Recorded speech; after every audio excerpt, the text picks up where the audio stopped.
Yep. Hi. Georgie Porgy. Georgie Porgy's over there. Hello. Day. What day is it today, George? I think it's day 54. Day 54. This video is called Why Lockdown Won't Work in this country. I'm going to tell a story. That's a true story. And that is, I have a friend who lives in a flat. She shares with lots of other friends. It's in a nursing accommodation block in Oxford. I think I mentioned this in another video. Anyway, one of them has got the virus and she's in isolation in her room. It's a flat where they all share the kitchen, but they all have their own bathrooms and rooms. And so, you know, hugely full of sympathy for them all. But we rang today and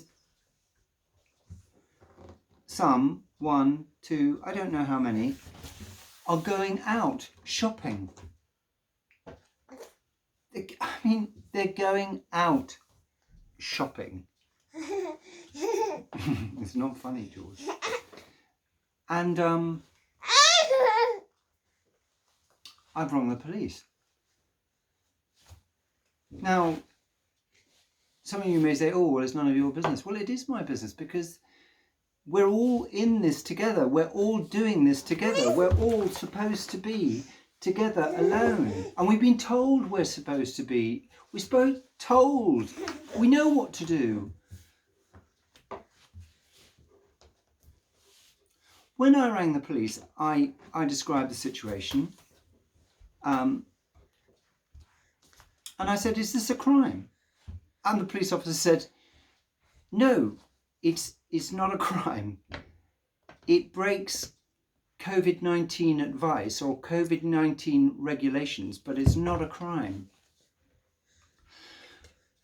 In this country, we're going to get smashed to pieces by this virus because we're going at it the way that the British go at things, which is in a kind of amateuristic way. The virus just requires us to do, little boy, simple things very well.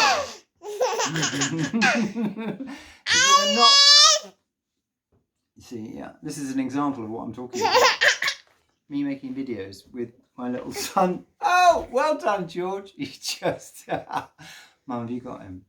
Can you take him away? It won't work. It doesn't matter how long the lockdown is for. Because it's not clear. It's not...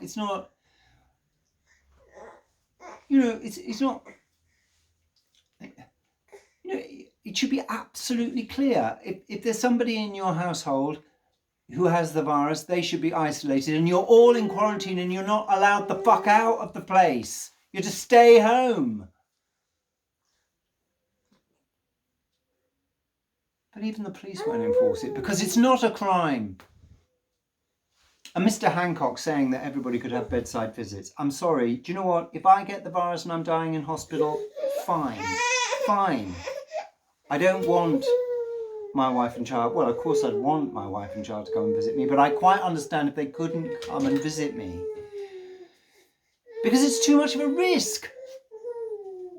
Doesn't anybody understand? What really exasperates me is we see these people dealing with COVID-19 patients in hospital. They're masked up, they're gowned up, they're wearing hazmat suits, they're wearing goggles. Sometimes in countries like South Korea, they're wearing breathing apparatus.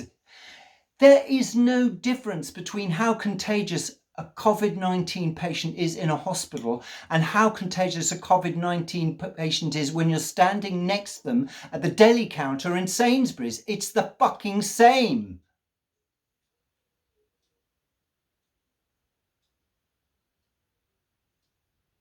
We have no chance of containing this virus in this country. None. And the tragedy of the nursing homes,